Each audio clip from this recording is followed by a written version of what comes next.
지금까지 세계의 역사 속에서는 수많은 민족과 나라들이 융성하였다가 쇠퇴하고 소멸해 가는 과정을 반복해 왔었습니다. 길게 명맥을 유지했던 문명도 있었고 아주 짧게 반짝하다가 소멸해 간 문화도 있었습니다. 그 문명과 문화 속에 작게 수많은 국가와 민족과 나라들이 또 부침과 성쇠를 반복해 갔었습니다. 그래서 학자들이 한 나라가 또 한 국가나 민족이나 어떤 한 문명이 왜 융성하다가 쇠퇴해 가는가? 언제 그 사회가 내리막길로 치닫기 시작하는가? 즉, 그 사회와 공동체가 위험해지는 징후는 어디에서 찾을 수 있는가? 그런 것을 연구하고 조사를 해 보았습니다. 그랬더니 100% 다 그렇게 적용되는 것은 아니지만 대부분의 국가나 한 문명이 소멸하기 직전, 쇠퇴하기 직전에는 일정 정도의 공통적인 징후들이, 특징들이 나타난다는 것을 발견했습니다. 나라가 위험해지는, 한 문명이 망하기 직전에 나타나는 대표적인 특징은 세 가지가 있습니다. 첫째는 빈부격차가 극심해진다는 것입니다. 고대 국가든 현대의 국가든 막론하고 한 공동체와 한 사회가 균열되고 위험 앞에 직면하는 가장 중요하고 가장 첫 번째 징후는 빈부의 격차가 극심해진다는 것입니다. 중산층이 붕괴되어서 부자는 더 거대한 부를 축적하고 반면에 중산층을 유지하던 사람들은 사회의 하층으로 더 내려앉는 거죠. 가난한 자는 더 가난해지는 것입니다. 그래서 이제 하층민으로 전락하게 되면 두 번 다시 신분을 상승할 수 있는 기회 자체가 박탈이 되어서 가난한 자들은 희망을 잃고 비전을 잃고 비관하며 사회 속에 주저앉는다라는 것입니다. 그럴 때 그 부자들은 가난한 자들의 눈물과 고통, 이것에는 전혀 관심도 없고 그것을 헤아리지도 못하고 자신의 재산이 늘어나고 권력과 세력이 확대되는 것에만 취해서 안 그래도 중산층에서 내려앉은 빈민계층의 사람들을 이용해서 그 사람들로부터 여전히 어떻게 더 뜯어내서 자기들의 부를 늘릴까에만 골몰한다는 것입니다. 그러면 이런 사회는 발전을 멈추고 도전이 중단되고 희망을 잃고 중단되게 된다는 것입니다. 이것이 가장 위험사회의 첫 번째 중요한 특징입니다. 두 번째는 종교가 타락하게 됩니다. 종교의 타락은 어떤 형태로 드러나냐 하면 일단 성직자의 수가 늘어납니다. 교회로 치면 목회자하고 불교로 치면 승려들이고 이런 성직자들의 수가 압도적으로 증가한다는 것입니다. 어떤 종교를 막론하고 성직자는 희생과 헌신 그리고 검약 이런 것으로 살아가야 될 신분의 사람들입니다. 그것을 스스로 결단하고 각오하고 그 길을 가는 것이고, 또 사회의 구성원들도 성직자들은 당연히 그렇게 살 것을 기대하고, 또 거기에서 성직자들의 권위와 그들을 향한 존경심이 발휘되기도 하는 것입니다. 그런데 이런 성직자들이 희생과 헌신과 검약, 검소의 삶이 아니라 점점 부요해지고 부를 누리고 사회적으로 존경받고 또 명예를 누리는 위치에 가는 일이 늘어나게 됩니다. 그래서 예전에는 성직자의 길을 간다 그러면 가고자 하는 사람, 그 길을 가는 사람도 수많은 고민과 번민과 기도 끝에 내가 정말 그 길을 가야 하는가? 갈 수 있을까를 많이 생각한 끝에 깊은 결심을 하고 이제 남은 내 삶은 욕망과 욕심과 인간적인 그런 기대들을 다 버리고 정말 희생적이고 섬기는 삶, 어려운 삶으로 들어간다. 그것을 결단하고 시작을 했고 또 주변의 사람들도 그런 기대를 했었는데 이제 점점 성직자에게 권위가 주어지고 명예가 주어지고 또 물질적인 부가 재산이 늘어나고 이렇게 됨에 따라 그 어렵고 남들이 가려하지 않는 고난의 길이었던 성직자라는 직업이 사회 속에서 오히려 사람들에게 선망의 직업으로 부각이 된다라는 것입니다. 인기 있는 직업이 됩니다. 그래서 오히려 성직자가 되기를 원하는 사람들의 수가 늘어난다는 것입니다. 이렇게 될 때 종교는 빛과 소금으로서의 사회적 기능을 상실하고 기존 질서의 기득 세력과 결탁하고 돈과 인기에 영합을 해서 사회에 쓴소리, 바른 소리, 깨끗한 소리를 하지 않는 오염 집단으로 변화되게 된다는 것입니다. 마지막 세 번째, 한 사회가 위험해지는 징후, 그것은 지식인들이 침묵한다는 것입니다. 지식인들은 쌓은 지식을 기반으로 바른 소리를 하는 사람들이어야 합니다. 다른 사람보다 많이 배우고 많이 공부하고 많이 생각했으므로 일반 평범한 사람이 보지 못하는 사회의 깊은 면을 보고 미래를 예측하고 무엇이 잘못되어 있는지를 분별할 수 있는 눈을 가지고 있는 그런 것을 집중적으로 공부하고 습득한 사람들이기 때문에 사회의 잘못되어 가는 면을 보고 직언을 할 수 있어야 하는데 사회의 양심 노릇을 해야 하는데 이런 지식인들이 권력의 눈치를 보고 자신의 안전만을 추구하면서 역시 권력과 돈의 노예가 되어서 입을 닫기 시작하면 그 사회에는 희망이 없어진다라는 것입니다.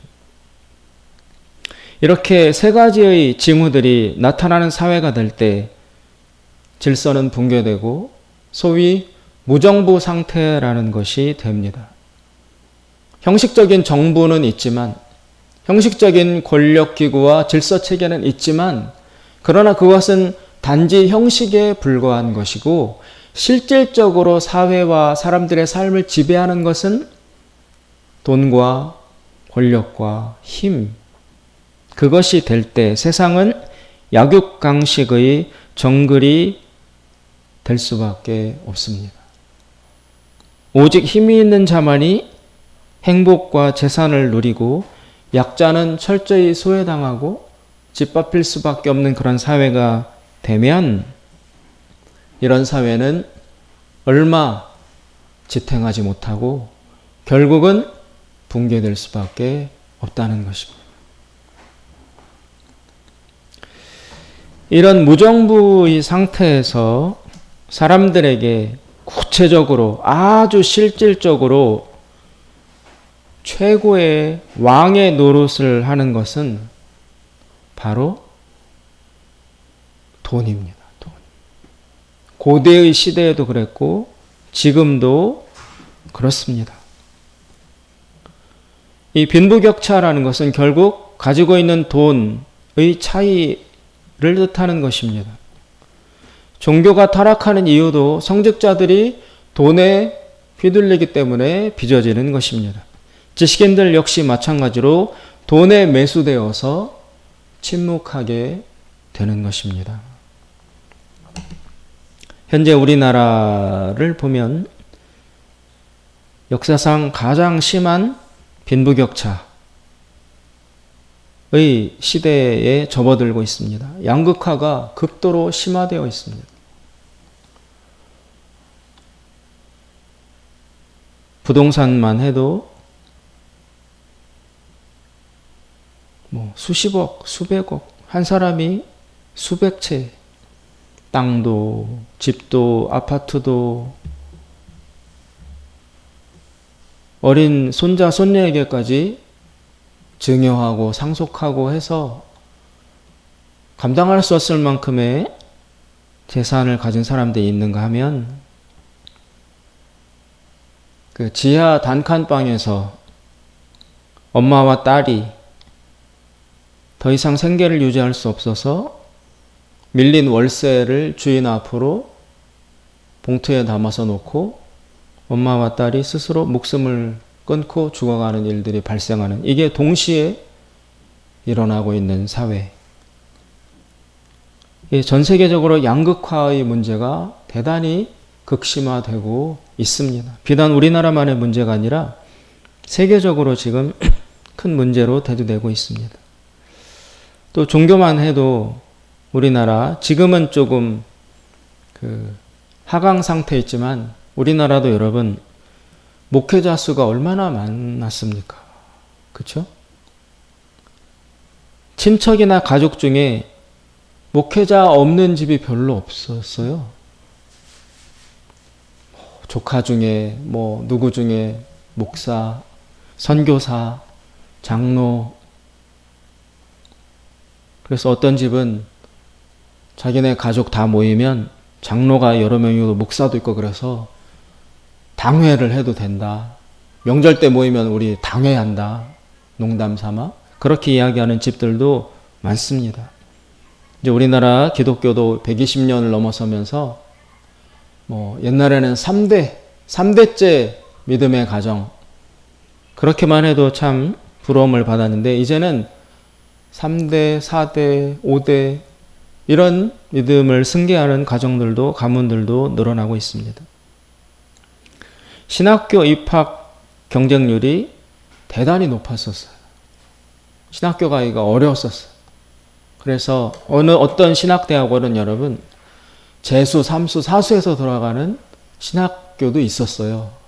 그 학교 들어가기 어려워서. 특히 성경 시험이 어려워가지고 삼수, 사수하는 사람들도 많이 있었습니다. 우리나라 교회의 수가 얼마나 급증했습니까? 외국 사람들이 우리나라 공항에서 내리면서 제일 먼저 놀라는 것이 십자가가 왜 이렇게 많으냐라는 거 아니에요. 근데 외국에는 그렇게 빨간 불 들어와 있는 십자가가 많이 모여 있는 곳은 공동묘지라는 거거든요. 근데 그 사람들이 처음 아브라함에서 내리면서 한국에 이렇게 공동묘지가 많나? 처음에 그렇게 생각했는데 내려와 보니까 그게 다 교회의 십자가라는 것이죠. 한때 예전에 여성들이 선호하는 배우자감으로 선호하는 남편의 직업 순위가 있었어요. 그런데 그때 목사는 맨 끝에가 이발사였대네요. 이발사 위에. 맨 꼴찌가 남편 직업 선호도 중에서 맨 꼴찌가 이발사였는데 목사는 그 이발사 바로 윗순위였대요. 꼴찌에서 두 번째. 그런데 우리나라가 교회가 늘어나면서 목사, 신랑감으로 꽤 높은 순위로까지 올라갔었습니다. 왜냐하면 목사가 되니까 잘 살더라. 서울의 큰 교회 목사 되면 차도 막 비서도 있고, 예? 외국 수시로 드나들고, 집에 아이들 해외 유학 보내고, 사회적으로도 막 기라성 같은 그 장로들이 막 섬기고 복종하고, 그런 대형 교회의 목사들이 매스컴을 통해서 등장함에 따라 목사라는, 성직자라는 직업과 일에 대한 사람들의 인식이 많이 바뀌게 되었던 것입니다. 성직자의 수가 차고 넘치는 시대가 우리나라에 있었습니다. 또 지식인들, 우리나라의 지식인들, 불과 30-40년 전인 80년대, 90년대만 해도 전국의 대학생들, 대학 교수들, 이런 지식인에 해당되는 사람들은 당시 사회의 불의와 모순에 강력하게 저항하고 위험을 무릅쓰고 자신들의 목소리를 냈었습니다. 그러나 지금은 철저히 사회의 어두운 부분에는 입을 닫고 간신히 자기 자신들의 이익이 침해될 경우에만 간신히 부분적인 항의만 하는 집단으로 전락을 했습니다. 교수들 역시 다 돈에 포획이 되어서 여러 가지 눈치를 보면서 지식을 팔아먹는 매판 지식인으로 전락을 하게 되었습니다. 이 모든 배후에 바로 단순한 돈이라는 메커니즘이 작용하는 것입니다. 지금 많은 나라들이 그렇지만 우리나라도 역시 여러분, 이 사회를 움직이는 실질적인 주인은 돈이에요. 돈. 특히 돈이 어디에 몰려 있느냐? 대기업들에 몰려 있어요. 대기업들, 재벌들. 그래서 이 대기업들로부터 여러분 정치 자금이 흘러나옵니다. 그래서 정치인들도 기업에서 제공해주는 정치 자금의 영향을 받아서 그 기업의 이익을 대변하는 쪽으로 정책을 세우려고 합니다. 그렇게 안 하면 기업으로부터의 정치 후원이나 이런 것들이 끊어지면 자기 정치를 해나갈 수가 없으니까 그 돈의 포획이 된 것입니다.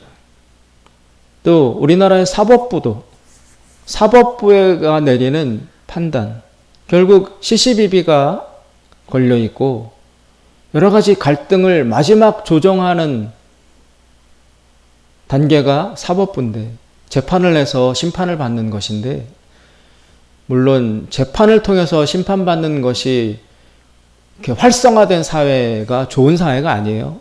그죠? 재판하기 전에, 그 전에 잘 처리되고 화해하고 무마되는 그런 사회가 더 건강한 사회죠. 그런데 자기들끼리 갈등을 조정하는 것이 안 되니까 재판까지 가는 것입니다. 그런데 그 재판도, 사법부가 내리는 판단도 다 그런 것은 아니지만 법관이나 검찰이나 경찰이나 이런 사람들도 역시 돈의 매수가 되어서 사법적 판단도 휘는 수가, 굽어지는 수가 많이 발생한다는 것입니다. 그러면 재판도 공정하게 내려지지 않아. 사법부에 가도 결국 돈 있는 사람 쪽에 유리하게 판결이 내려져. 그러면 여러분 도대체 어디를 찾아가야 정의로운 판단을 받을 수 있겠어요? 정치인들도 돈에 좌우되고 사법부도 돈에 흔들리고, 그럼 피해를 당했으나 돈이 없고 권력이 없는 이 약자들은 정치인을 찾아가도 돈 있는 자 쪽에 붙어 있지, 재판을 해도 돈 있는 사람이 유리하게 판결을 내리지, 이 약자들은 갈 곳이 없어요. 교회나 종교기관을 찾아가도 결국 돈에 의해서 교회가 움직여지고 돈 있는 사람의 목소리에 좌우되는, 그러면 정치를 찾아가도 사법부를 찾아가도 종교를 찾아가도 아무도 이 가난한 약자들, 그들의 아픔과 문제를 해결해 주는 곳이 없는 사회가 되면 이 사람들은 절망한다는 것입니다. 그리고 그런 사람들이 나와는 무관할 것 같지만 결국 그들로부터 시작된 그 생명이 파괴되는 일이 이 사회 전체로 퍼져서 온 사회 전체가 어느 때가 되면 붕괴하게 되면서 한 국가가 멸망한다든지 한 문명이 소멸되는 단계에 들어가게 된다는 것입니다. 심지어 오늘날은 여러분 기업이 우리나라 대학도 인수하잖아요. 대학도 인수해서 그 대학을 기업 경영하듯이 학교를 운영합니다. 그래서 학생들 잘 취업이 안 되는 과, 인문학, 역사라든지 뭐 문학 이런 거 가르치는 과는 취업이 잘 안 되잖아요. 그런 과는 없어요. 무용과 이런 거. 제가 전에 들었는데 부산의 어느 대학은 대학원을 다니고 있는데 무용 전공, 갑자기 그 과가 없어졌어요. 대학원을 다니고 있는데. 그런데 아무런 조치도 보상도 해주지 않아요. 이런 식으로 대학은 참 그런 사회의 기득 세력과 분리된 채로 진리 자체를 추구하라고 만들어진 곳이 대학인데, 그 대학도 기업체에서 인수해서 이득이 되는 과는 남기고 별로 돈이 안 되는 과는 없애고 한다면 장기적으로 우리나라의 교육으로 볼 때 인문학이라든지 기초학문이라든지 이런 것들은 대학 자체에서 과가 없어지기 때문에 우리나라 학생들은 배울 기회 자체가 상실되는 그런 사회가 된다는 것입니다. 그러면 사회가 어려워질 때, 또 사회의 장기적인 안목으로 볼 때 꼭 필요한 일을 해야 될 사람들이 길러지지 않으므로 사회는 왜곡될 수밖에 없고, 그리고 암담해질 수밖에 없다는 것입니다. 오늘 우리가 읽은 본문 말씀은 무려 약 3,4천 년 전에 있었던 고대 사회의 일입니다. 그런데 오늘 본문에 바로 지금 말씀드렸던 사회의 말기적 증세, 멸망 직전의 상태의 징후들이 고스란히 드러나고 있습니다. 사사기는 이스라엘 사회가 얼마나 타락했는지, 얼마나 가망이 없는 사회였는지를 이 사사기 본문을 통해서 이야기하고 있는 것입니다. 오늘 17절에 나오는 본문의 주인공은 미가라는 사람입니다. 미가. 이 미가는 본문에 보면 대단한 부자입니다. 부자. 어느 정도 부자냐면 엄마와 아들 사이에 집안에서 돈이 왔다 갔다 해요. 엄마가 돈을 가지고 있었는데 아들이 미가인데 그 돈을 살짝 훔쳐요. 그러다가 엄마가 하도 그 훔쳐간 돈 훔쳐간 놈에 대해서 악담과 저주를 퍼붓고, 그리고 어머니가 이 아들이 훔쳐간 거를 알고 있는 것 같아요. 그러니까 이 아들이 견디다 못해서 자기가 훔쳐갔던 돈을 엄마 앞에 도로 내놓는데, 그 돈의 액수가 오늘 본문에 보면 은 1,100세겔이라는 것입니다. 이것을 오늘 우리나라 돈으로 환산해 보면 뭐 정확하지는 않지만 약 50억 가까운 돈이에요. 그러니까 집 안에서 그냥 왔다 갔다 하는 돈이 한 50억 되는 돈이에요. 그래, 이 집안 전체가 가지고 있는 돈은 도대체 어느 정도의 규모가 될까요? 대단한 재력을 가지고 있는 집. 그게 바로 미가라는 사람의 집입니다. 또 한 사람이 등장하는데 7절 이후에 레위인 한 사람이 나옵니다. 레위인 청년. 이 레위인이라는 것은 오늘날로 치면 바로 성직자를 뜻합니다. 목회자. 교회에서 일하는 목회자를 뜻합니다. 그런데 이 레위인이 그 당시의 목회자가 먹고 살 수가 없어서 자신이 섬기던 지역을 떠나서 일자리를 찾아 또 떠돌아다니고 있습니다.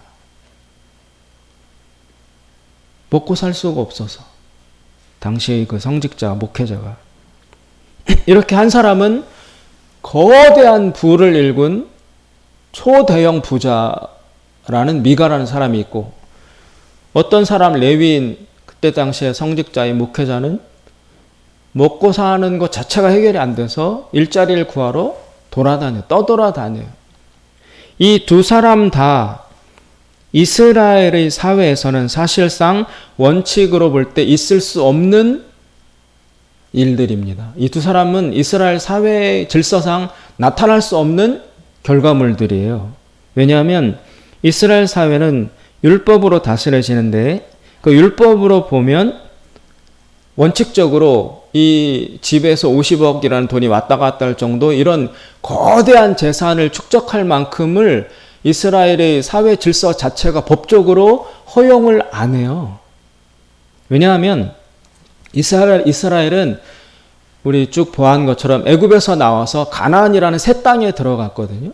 그 새 땅에 들어갈 때에 법적으로 모든 집안마다 땅을 분배해 줬어요. 땅을. 12집안인데 땅을 12조각으로 나누어서 각 큰 지파마다 땅을 주어요. 그럼 그 땅을 분배받은 각 지파는 또 세부적으로 한 집안마다 땅을 또 쪼개가지고 일정 정도 농사짓고 살아갈 수 있는 기본 재산, 기본 소득이 가능하도록 땅을 다 부여받고 생활을 시작한 나라예요. 그래서 어느 한 집도 생활 터전인 땅이 없이 삶을 출발하지 않았어요. 다 기본 재산을 부여받고 출발을 했어요. 그리고 그렇게 그 땅을 가지고 살아가기 시작하면서 이스라엘은 법적으로 땅을 사고 팔 수가 없어요. 법적으로. 그 완전히 사고 파는 게 안 되느냐? 어느 정도는 돼요. 왜냐하면 사람 사이에 일이 발생할 수 있으니까 돈을 빌릴 때도 있고 대출을 받아야 될 때고 이런 일은 충분히 발생할 수 있으니까 뭐 흉년이 들었다든지 그 가정에 누가 가장이 병들었다든지 그러면은 농사를 못 짓고 땅을 저당 잡히고 돈을 빌려서라도 살아야 되니까 그런 일들이 있을 수는 있는데 그것을 어느 정도까지 허용하냐 하면 최대 50년 땅을 팔았어도 50년이 지나면 도로 돌려받아요. 법적으로. 그래서 내 땅을 저당 잡혔다고 해서 이 빚을 못 갚았다고 해서 완전히 이 땅을 다 뺏겨서 나는 빈털터리가 되는 그런 일이 법적으로 아예 불가능한 사회를 하나님은 만들어서 시작을 시켰어요. 그러면은 여러분 남의 땅을 이렇게 받아가지고 재산을 불린다 해도 지금 이 미간의 집처럼 집안에서 50억이 왔다 갔다 할 정도의 이런 엄청난 부를 최대 50년 사이에 일굴 수가 없어요.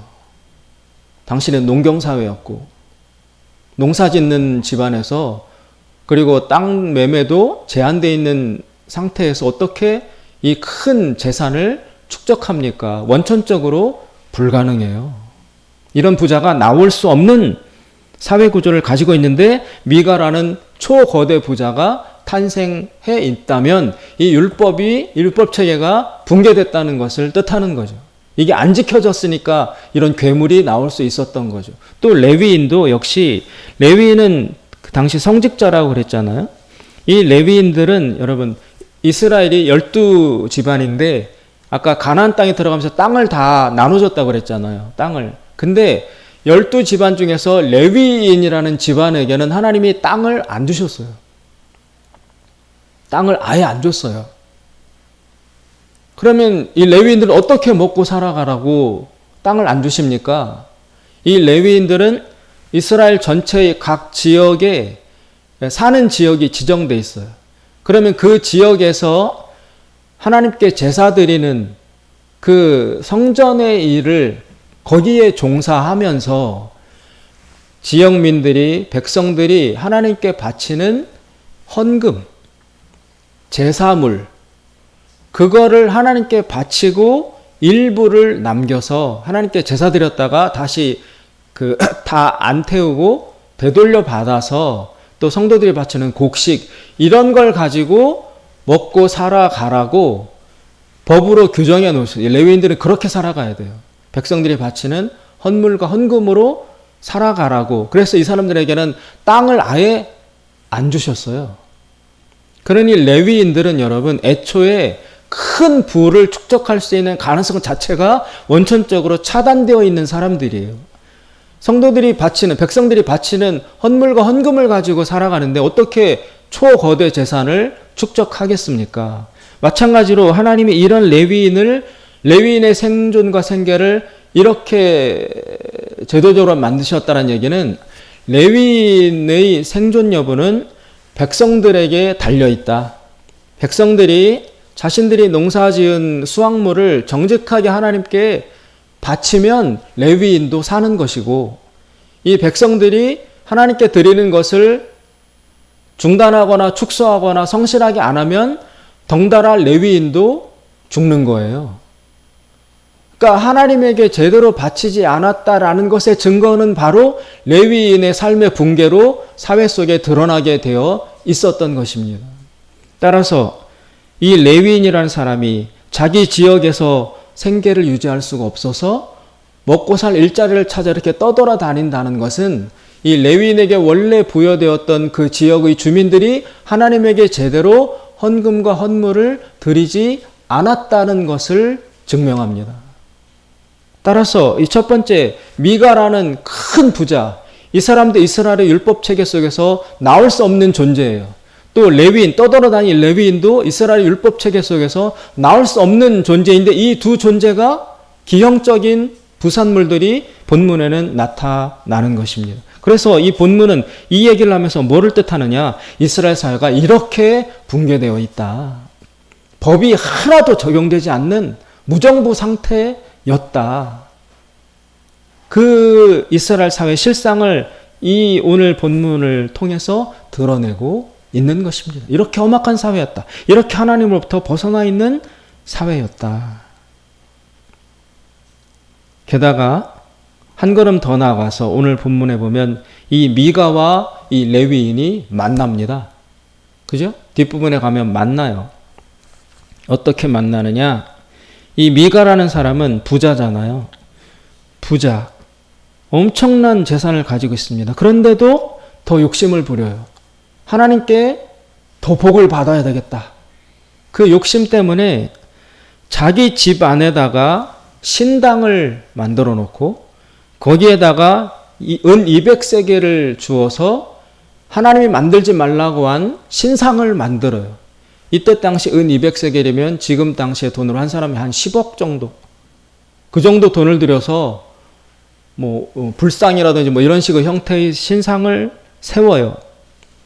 그런데 원래 이스라엘 사회에서 그 제사는 하나님께 예배드리는 것은 정해진 장소에서 레위인들에 의해서 인도되는 제사만 드릴 수 있어요. 근데 이 미가라는 부자는 돈도 있고 다 있으니까 내가 못하러 그 멀리 떨어진 지역 예배 장소에 가서 예배를 드리나 내 집에다가 아예 예배당을 만들자.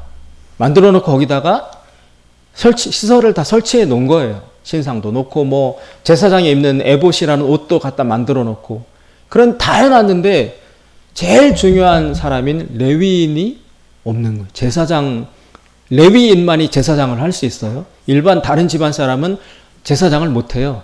레위인이라는 그 집안 사람만 대대로 제사장을 할 수 있어요.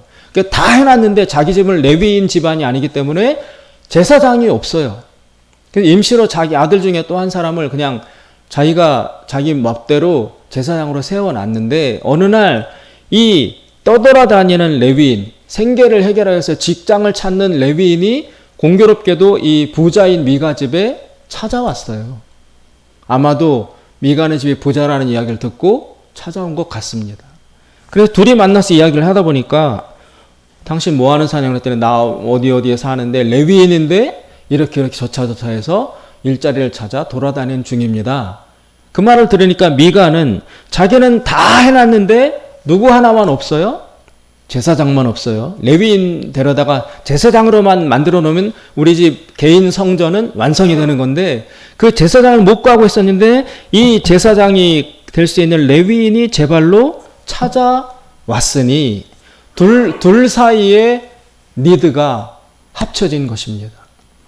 이 레위인은 일자리가 필요했고 미가라는 사람은 자기를 섬겨줄 수 있는 개인 제사장이 필요했고 그래서 둘 사이에 계약이 이루어져서 내가 당신에게 연봉으로 은 열량을 주겠다. 옷도 주겠다. 뭐 먹을 것도 주겠다. 이렇게 해서 이익이 맞아떨어져서 이 레위인이 그 집의 개인 제사장으로 눌러앉게 됩니다.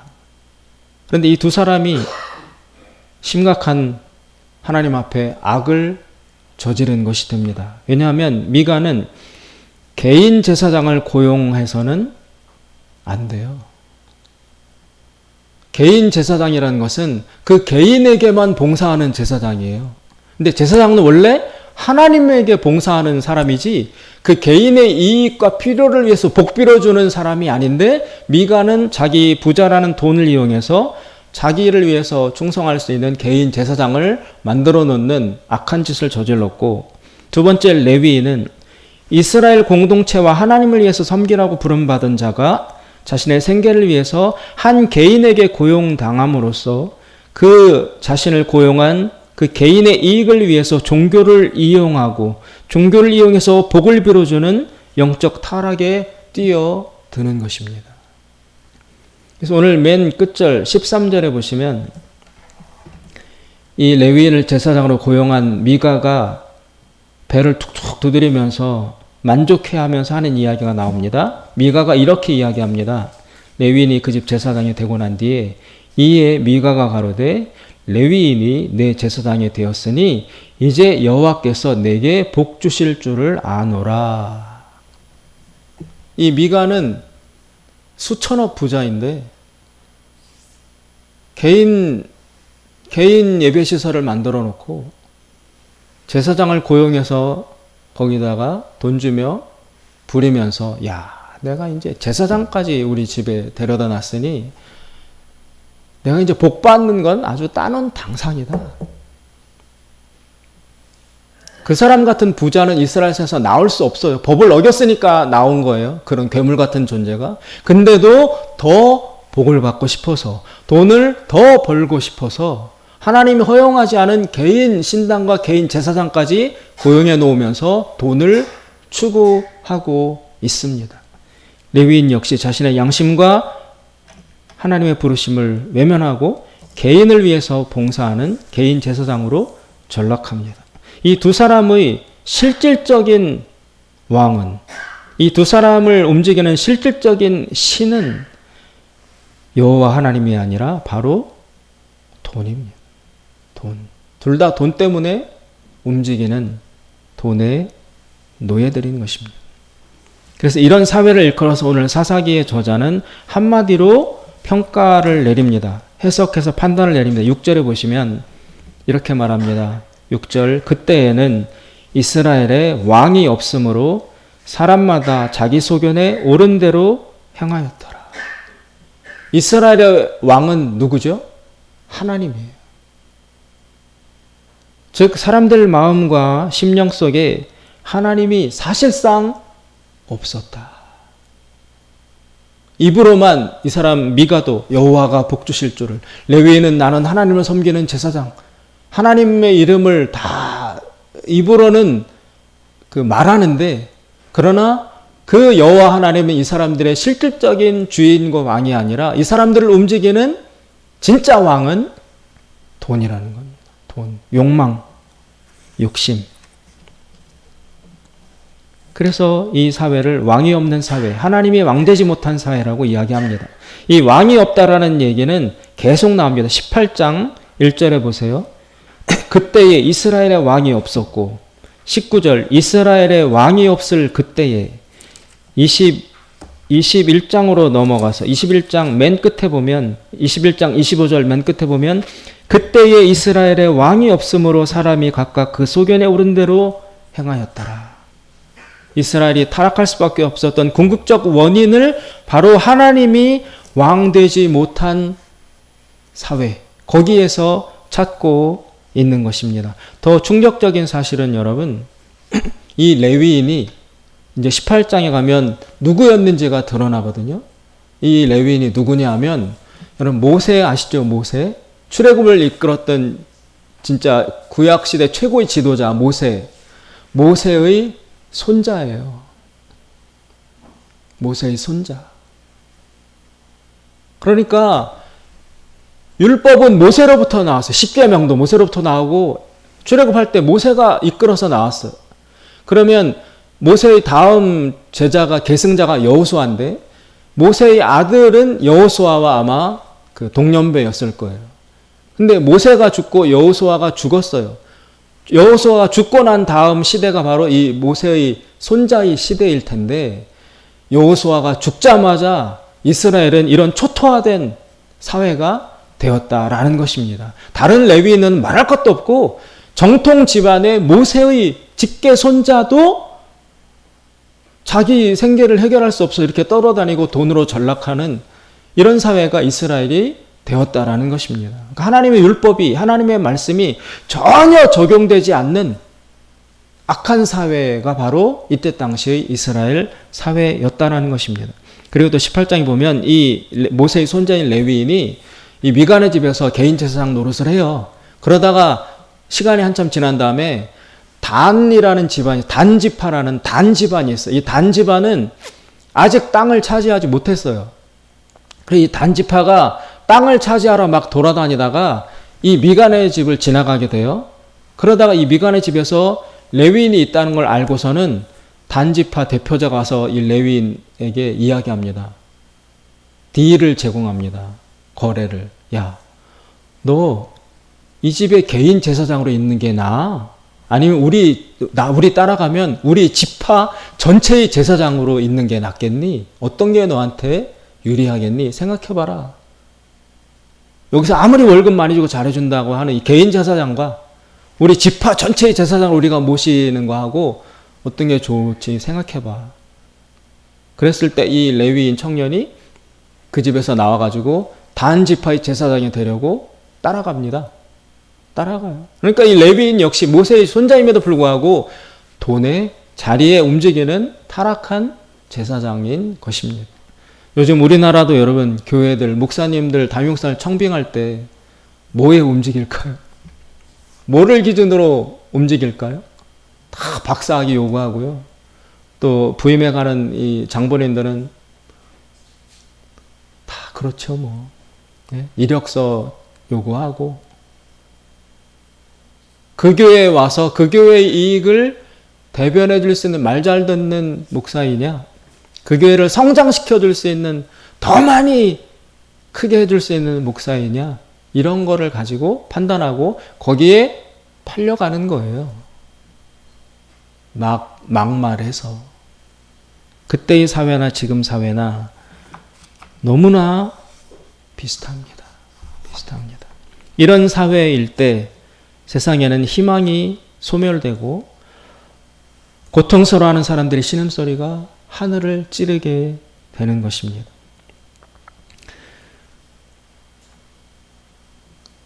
이때 이스라엘 사람들은 하나님을 잊어버렸습니다. 실질적으로 하나님 없는 사회를 살아가고 있는 것입니다. 러시아 출신의 노벨상을 수상한 유명한 작가 중에 솔제니친이라는 사람이 있습니다. 그 사람이 소련에서 작가로 활동하다가 거기 추방당해서 서구 사회에 옮겨와서 살게 됐어요. 그러면서 노벨상을 받았어요. 그 노벨상 수상을 하면서 이 사람이 연설을 했습니다.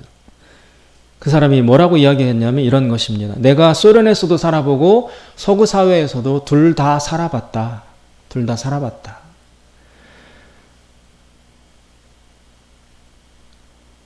그런데 소련에 있을 때는 그 사회가 가장 큰 문제인 줄 알았는데 내가 서구 사회에 살아보니까 서구 사회도 나은 것이 없다.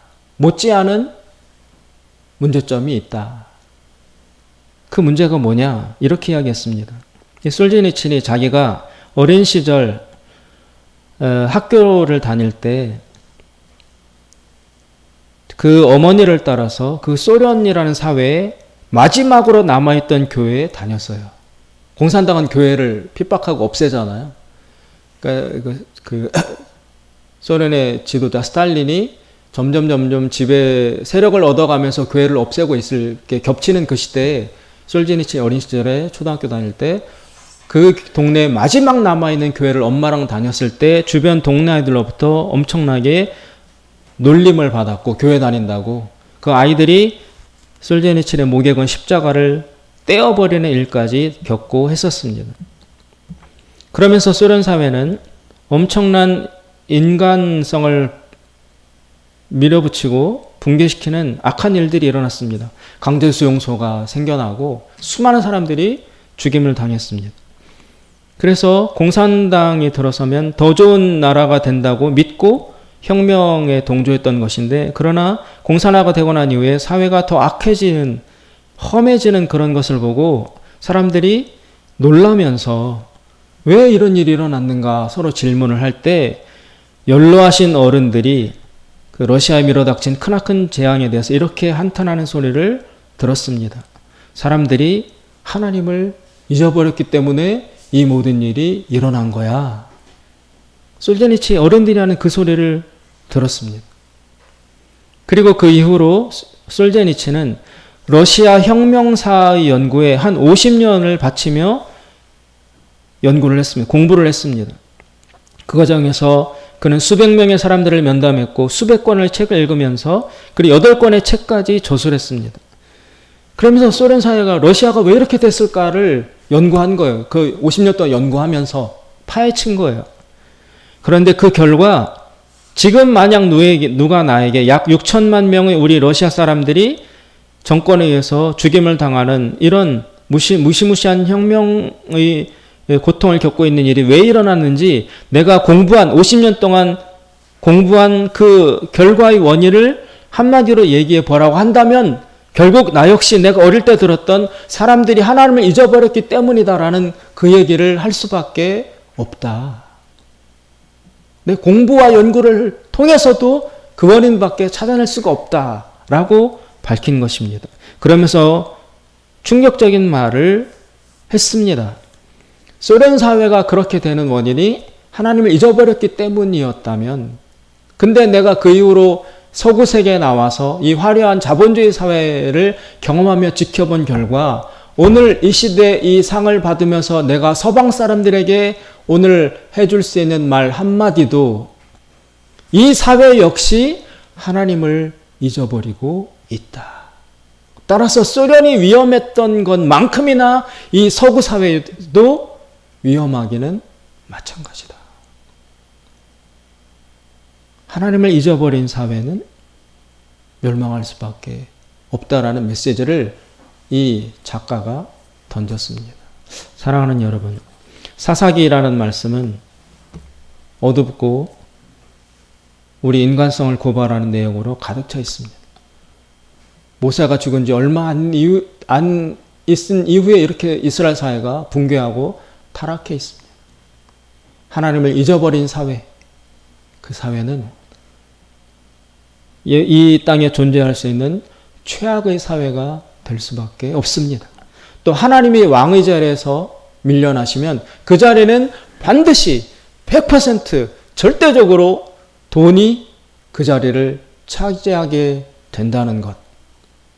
돈이 마귀라는 것. 돈이 사탄이라는 것. 이것을 명심하지 않으면 우리 사회를, 우리 다음 세대가 살아갈 이 사회를 건강하게 지켜나갈 수가 없습니다. 여러 가지 것으로 위협하며 우리를 공격해오는 돈의 협박 앞에서 여러분 절대 무너지지 마시고 어떤 순간에도 왕 되신 하나님을 섬기고 왕으로 인정하면서 살아가실 때 우리가 바로 이 세상과 사회의 희망의 표대들이 될 수 있을 것입니다. 우리 교회가, 한국의 교회들이 그런 능력과 기능을 할 수 있기를 바라며 예수님의 이름으로 기도드리겠습니다. 자비로우신 하나님 아버지, 이 땅에 교회들이 있습니다. 저희들도 교회의 구성원으로 부름을 받았습니다. 이 한적하고 척박한 시골 작은 교회에 저희들이 앉아 있지만 그러나 사명감을 가지고 하나님, 나 한 사람이라도 하나님을 참된 왕으로 섬기는 이 일에 실패하지 않겠노라고 결단하고 기도하는 우리 성도들 다 되게 하여 주시옵소서. 예수님의 이름으로 기도드리옵나이다. 아멘. 자리에서 일어나셔서